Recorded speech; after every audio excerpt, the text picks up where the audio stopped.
Welcome to the You're Not Invisible After 50 podcast.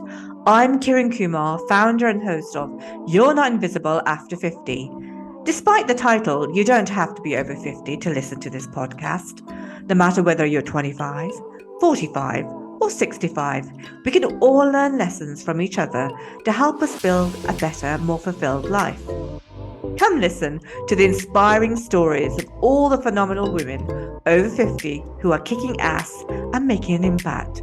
They are not invisible. I'm not invisible, and neither are you. So, no matter what society says, life doesn't end at 50.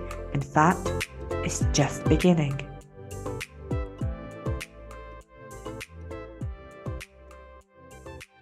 Welcome to the You're Not Invisible After 50 podcast. I'm Kiran and host of this podcast.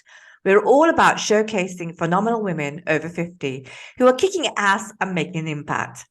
You get to hear all the inspiring stories while you don't have to be invisible after 50.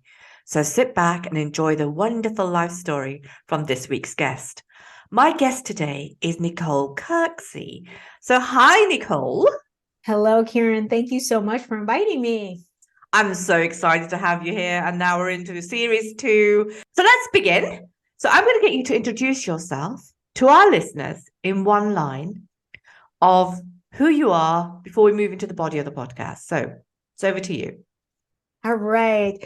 My name is Nicole. I am a woman of faith, a mom and a wife, and I support and encourage women to embrace their God-given spiritual gifts and to use those for greater impact, influence, and income. Wow, interesting. Nice introduction to yourself. And we're going to talk a bit more about that as we move into the body of the podcast. So as we move forward, we're going to look at your past. We ask you about your past, the present, whether there was a trigger point at 50, and then what the future looks like before we move on to the tips section of the podcast. So let's begin at the beginning. Wherever you want to begin, this is an open platform. So the past, it's over to you. The past. All right. Well, I am from over the pond. I'm from a little town called Detroit, Michigan. You may know Detroit as the home of the automobile. So that's where I think my travel wanderlust comes from.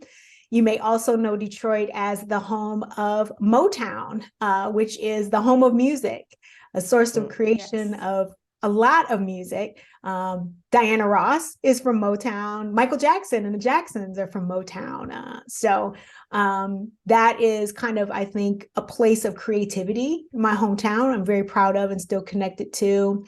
What else about Detroit? I was born at a time. I was born the year after what we call the Detroit Uprising. It was formerly known as a race riot, the most recent one in the 1960s. And there's really a sense of justice and empowerment that runs through me, having been born in that environment. And I will say that the month after I was born, the Detroit Tigers won the World Series. Baseball is America's sport, and so definitely a sense of celebration. So that's a little bit about me, where I came from. My parents were a young married couple. They didn't get a chance to live a lot together before I came along. My dad was serving overseas, and I came along right shortly after he came home. And he was my primary caregiver for a while before they separated. And so it was really difficult for us to go from him being my primary caregiver to him being a non-custodial parent. And it was certainly hard for my mom too. My mom thought she was going to be a young wife with a lot of kids, and here she was, a single mom. And so she had to lean into her community of empowered women to help her raise this daughter. So I was really raised by a collective of women, my 2 aunts, my mom, and my grandmother. And that really gave me from the beginning of my life this sense of women's empowerment, that we can do what we have to do. It also, in that break really also was the first time I felt invisible. I really appreciate this theme of visibility, because I think when my parents separated, I felt like they were both taking good care of themselves, and I'm not sure who was taking care of the baby, emotionally. So I had to really grow up and be really independent. And that's a theme throughout my life as well. So the thing about the women in my life, my grandmothers, my dad's mom and my mom's mom, they were both powerful women of faith. And that's the environment that I grew up on. So these were women who were taking care of themselves and really looking to God to give them guidance. And so that's what I learned to do as I was growing up. When I was growing up, one of the things that I did, of course, I felt invisible. So I looked for ways to be visible. And I really learned how to use my spiritual gifts pretty early on. I didn't know that's what I was doing, but that's what I started doing. So one of the gifts that I have is it's called exhortation in the Bible. It's really about encouragement and empowerment. As I began to, grow and develop as a young woman, there were 3 points in time really where I felt like the creator, God, this big voice was really giving me some guidance, because as you know, a lot of times in our lives that's what we need. So it's never an easy swoop. So I finished school and I went to college, and in the US at that time, the way they did college is your first 2 years, they had you do like general education. And then your second 2 years, they wanted you to have a major and a focus so that you could graduate with a degree in something specific. So when I was in the middle, we call it a rising junior now, where I was in the middle, where I had to make a decision about what to focus on in my college career, I had no idea. So I happened to be on vacation with my family way out west. So at the Pacific Ocean, where Hollywood is where I was. Okay. And for some reason, I was all by myself on this pier in the dark at the Pacific Ocean, and just really looking out and just saying, I wonder what major I should choose when I get back to school, because I have to choose one and I have no idea. I went to college to be a mathematician and found out that was not me very early on. Not mathematically inclined, no. Not at all. I can hardly do addition and subtraction in my head right now. But this thing happened where I felt this voice. It was a feel and a hear. So it was outside of me and inside of me. And it was clear as a bell. And it said this: I want you to, when you graduate, so this is happening, when you graduate, I want you to move to California, which is where I was, and I want you to help women who are abused. Wow. Okay.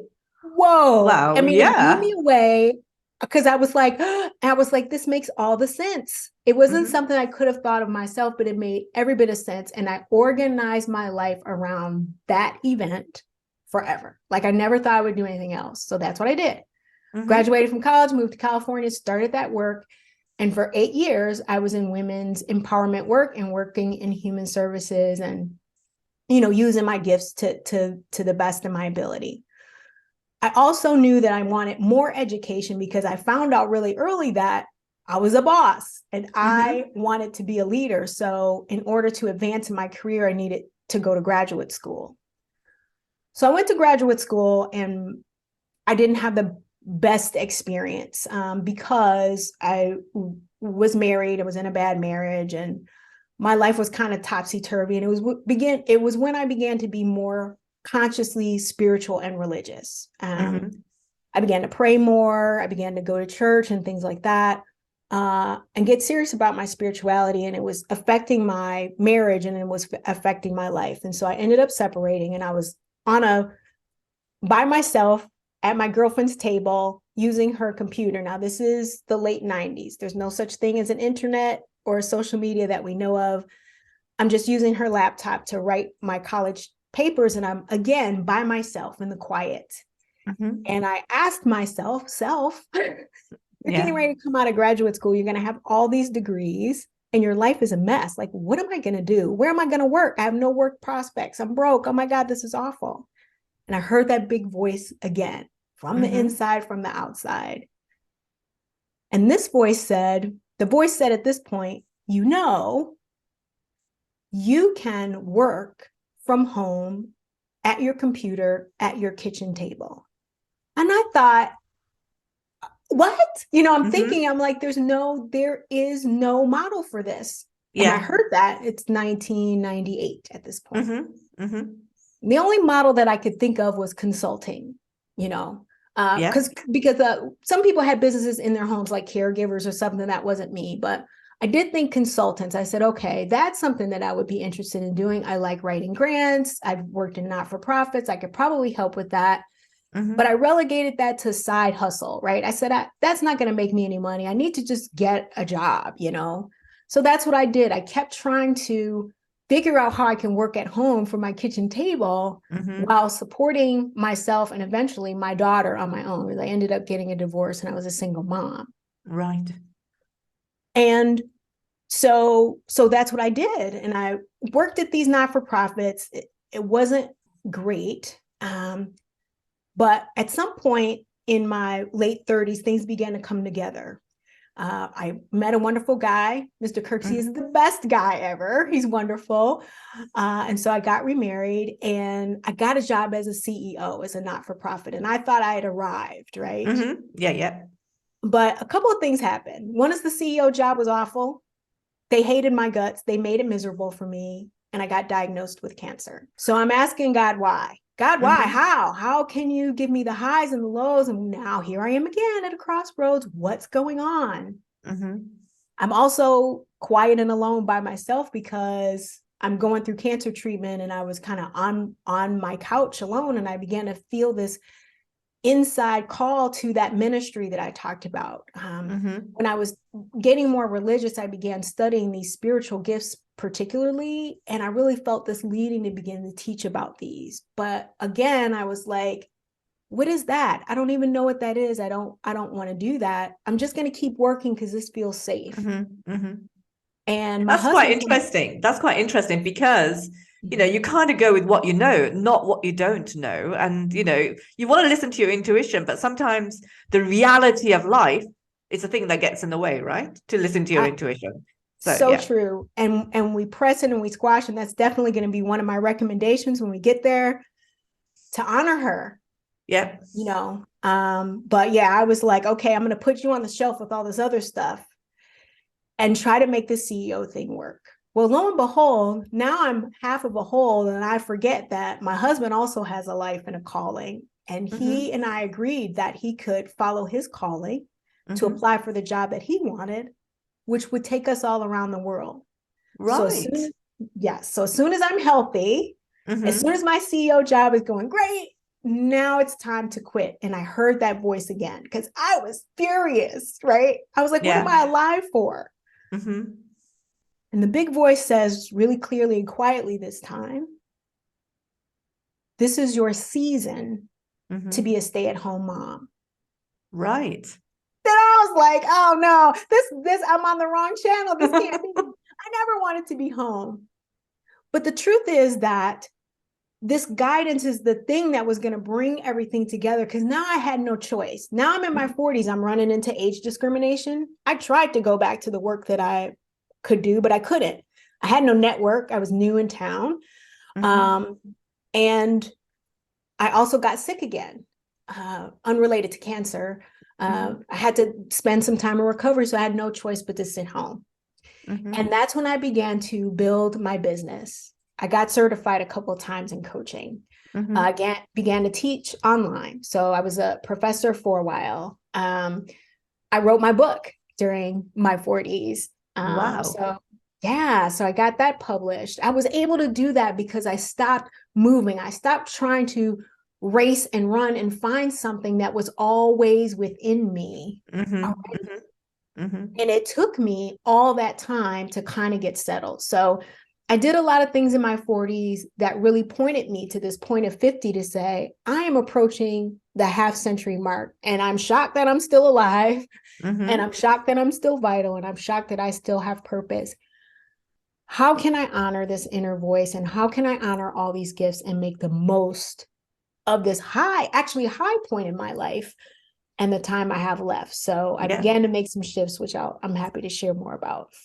But that's just a little bit about me. My gosh, that is such a lot about you. And thank you for sharing so much. I mean, it's an eye-opener, you know, a natural leader, someone who listens to their intuition, you know, and it's interesting, isn't it? When you listen to your intuition, that voice within and the voice outside, it takes you to the place that you should have always been at, you know. But we kind of, as we said earlier, a couple of minutes ago, that you kind of try and stop that because you want to look at the reality and go, can I do this? Can I do that? You question it.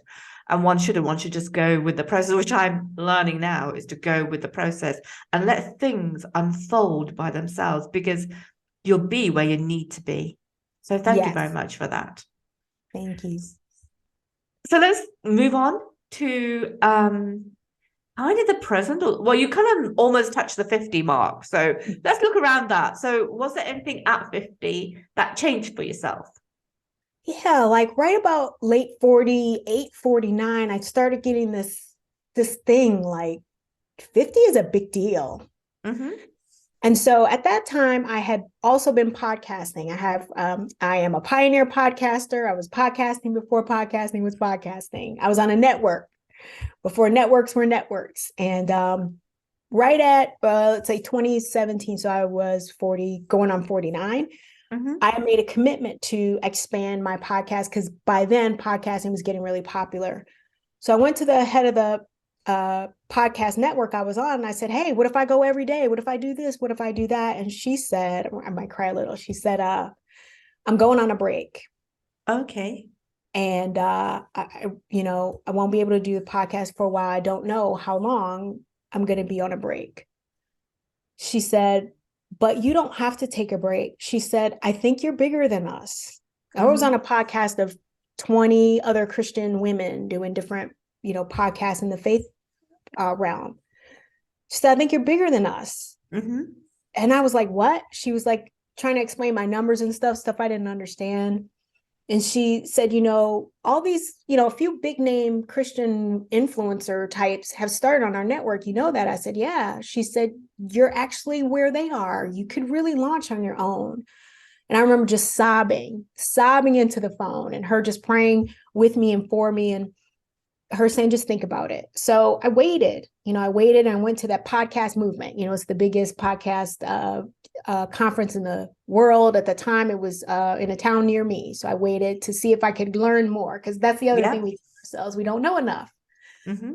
And I went there and I was just overwhelmed and I just put it on the shelf. And it's one of the things that I regret, but my intuition said, now's the time. Now is the time. Keep going. You love this. And this is what God has called you to do, which is just share this information on the podcast. So I'm toying with that still. That was right at the beginning of 49, but I also started traveling. Mm-hmm. So I have two best friends who have been my best friends since high school. And we started to really commit to not staying still. Mm-hmm. One of us told the others, reminded us, we got a lot to do before our knees go. Right? Yeah, absolutely. Absolutely. If we're going to be hiking and swimming and stuff, let's go. So right before, obviously the world shut down, we had one trip down and we had another one planned. We did take another trip this year, which is really awesome. So I really committed to enjoying life to the fullest outside of work and just living, connecting with nature and connecting with those people who are really important to me. So that happened at 50. I also unloaded a couple of really relationships in my life that were key and pivotal, but weren't serving me. Mm-hmm. And that was huge. That was really scary to end a 35-year-old friendship, for example. But it was important to me to really free myself because I felt like 50 was free. You know what I mean? Like I didn't want to take anything with me that couldn't be a part of the new me, who I saw myself to be.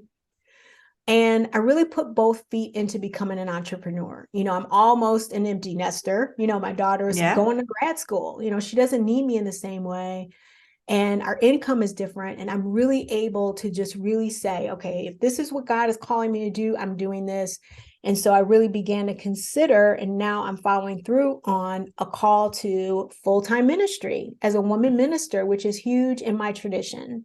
Mm-hmm. And I feel like I can do that as somebody who is wise and experienced now, when I wasn't quite ready to do that in my late 30s, even when God was tapping me on the shoulder and calling me and inviting me into that. So those are a few things that I did. A few things that happened too is I got a feature in the Philly News when I went to the podcast movement.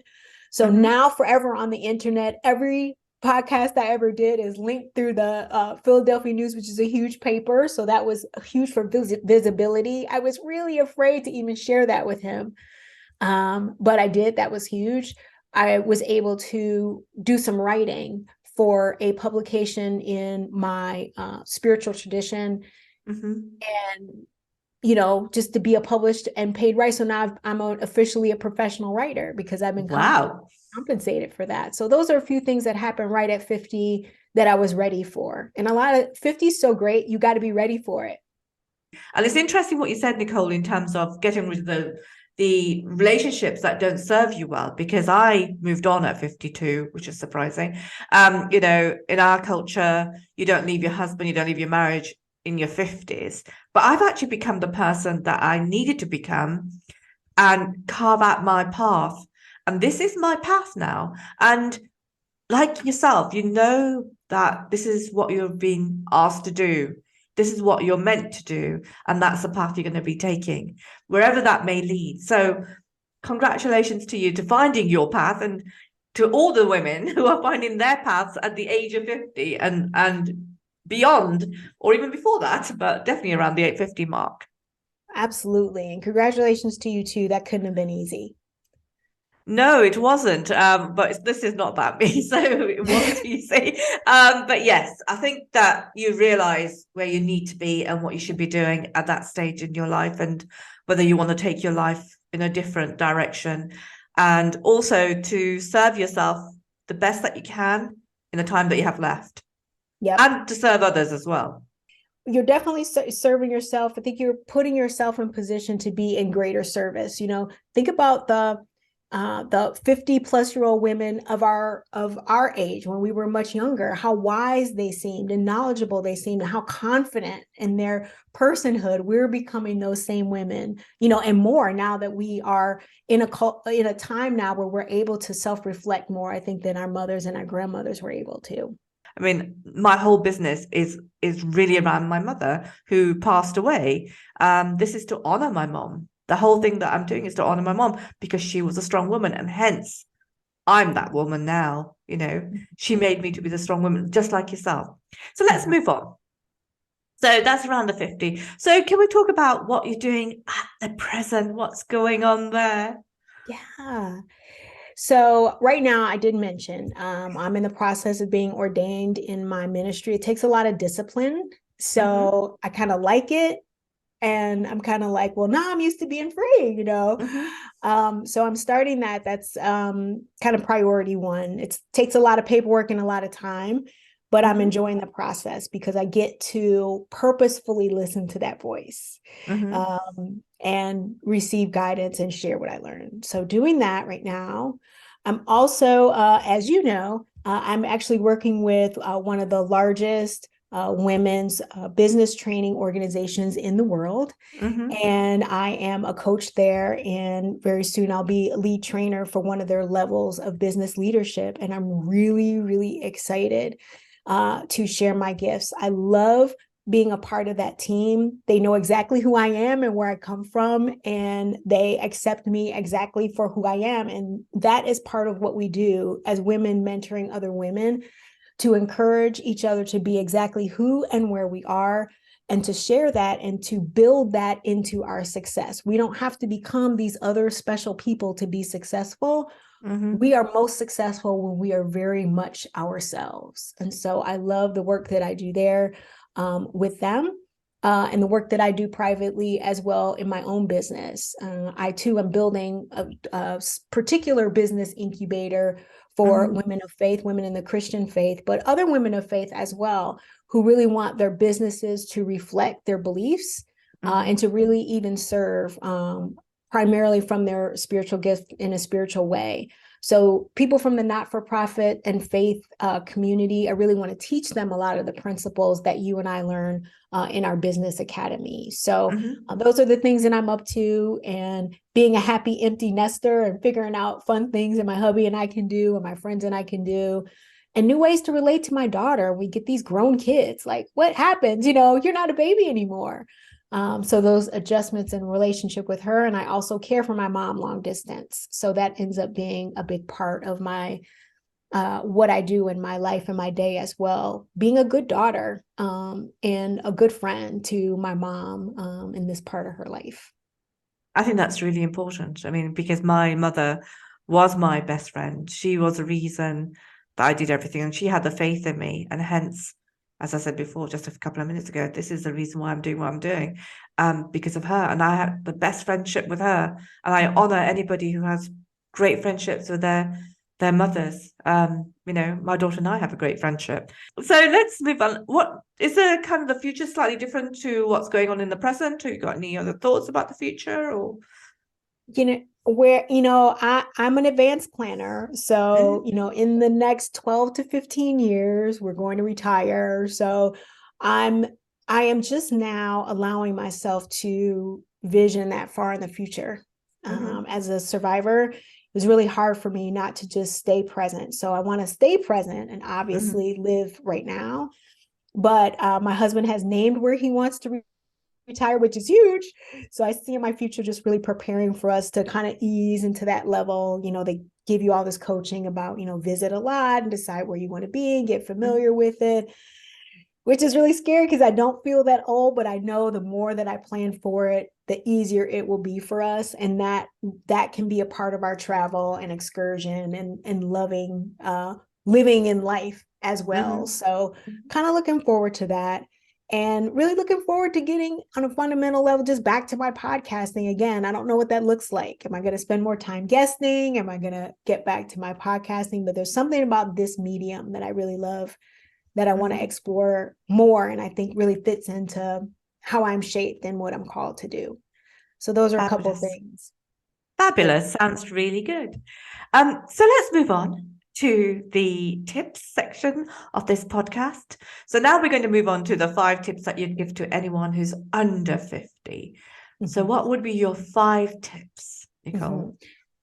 Just really quickly, if I can think of these, because I saved these, I didn't prep these at all. I said, come to me, because I think that there's so much that our elders wanted to pass to us. So as an elder to somebody who's under 50, I want to think about what's most important. The first thing I see for young people that I would want to say is that to tell you that you're not too old. I don't know about you, Kieran, but no matter how old I was, I felt like I was too old for something. And I would just say, just to remember that wherever you are is exactly where you're supposed to be. And maybe it's not the vision that you had for yourself, but don't get down on yourself. Just really figure out for right now, for where you are, what's best for you. And how can you capitalize on that? You have an asset somewhere. How can you capitalize on it? And whatever you do, enjoy it. That would be going into number 2. That today is the day that we get. There's no magical future time when something is going to be more perfect. So young person, now is the time. Maybe you can't manifest or see everything right now, but you can at least get started again. So just know that, again, right where you are is really perfect. The third thing I would tell for young people is ask for help. I'm an only child, and I had to do a lot. I thought I had to do a lot of things on my own.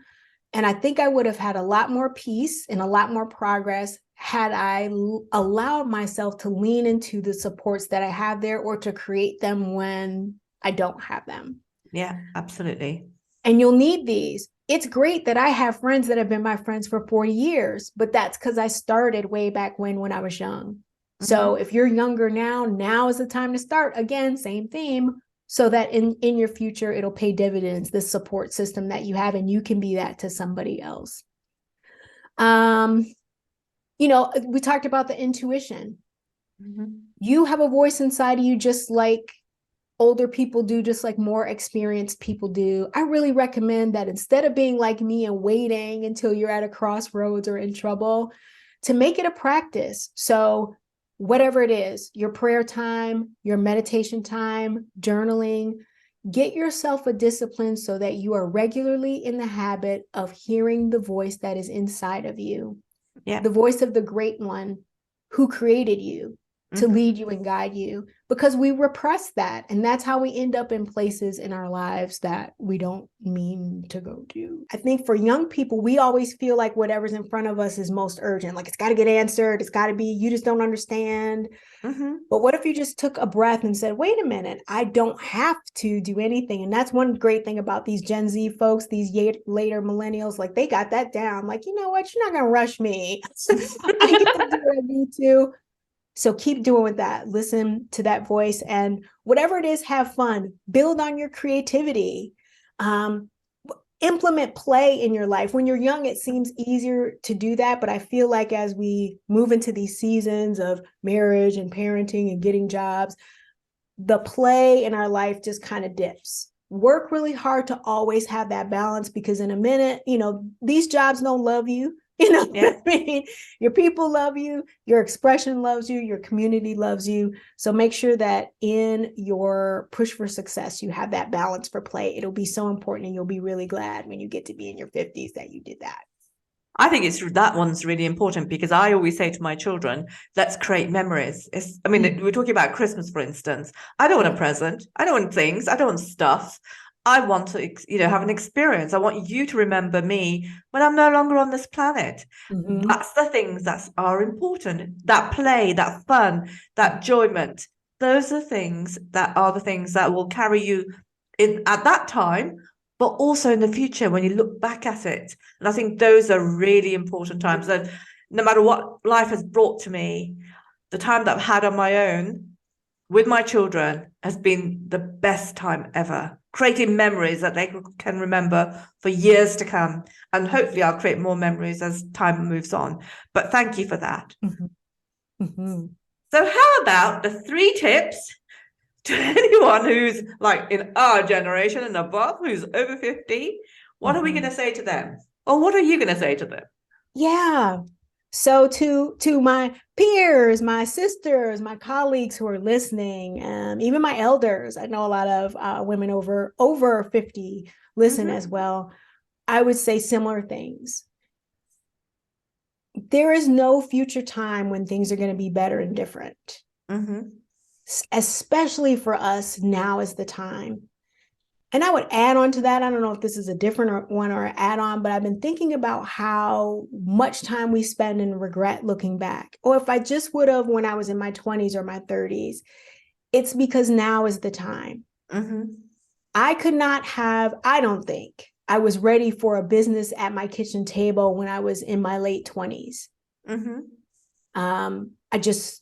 I could have been, I don't know, but I'm much better ready for it now.